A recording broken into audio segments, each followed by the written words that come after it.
Hello，呢度運動前線，咁今日介紹嘅症狀呢，就係 ITB syndrome。咁成日都聽人講啦，咁 ITB 喺邊個位呢？咁就係呢個位置啦。咁當有痛症嗰陣時呢，大家痛嘅位置呢都因人而異嘅，有啲痛喺呢啲位啦，有啲人痛喺呢啲位啦。咁我講如果 proximal 呢個位個成因啦。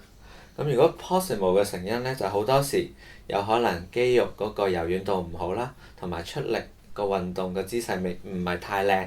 咁當你每下出力嗰陣時呢，呢度嘅骨膜同 ITB 有少少摩擦，咁就引起咗佢發炎啦。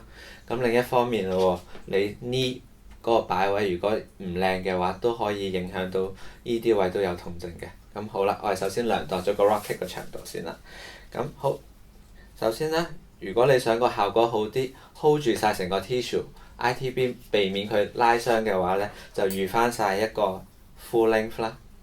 好，剪翻個 tick 嘅長度先啦。咁 round 翻啲 edge 咯喎。咁同埋啦，提翻你，如果尤其是貼呢啲近褲邊嘅位置呢，就最好係啦，唔好着啲咁緊身嘅褲，因為如果話好容易拉傷甩咗啲 tick 嘅。好，咁首先 anchor 位，好，咁度翻個角度啦，只要你貼到落去前邊 shin 嘅位置就得㗎啦。咁你擺喺邊個部位呢？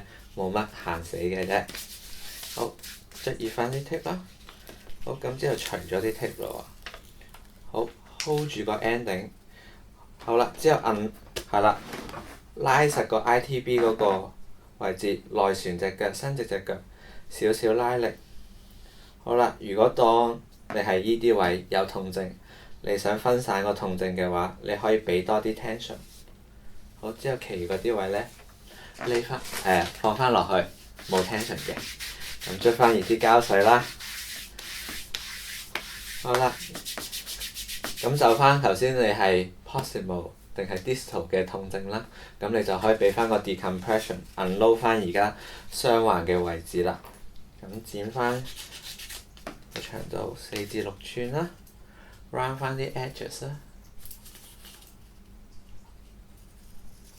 好，之後喺中間 tip off 咗佢先。好，除出嚟。好，兩邊一路 pull 100% tension，hold 住佢，壓落去。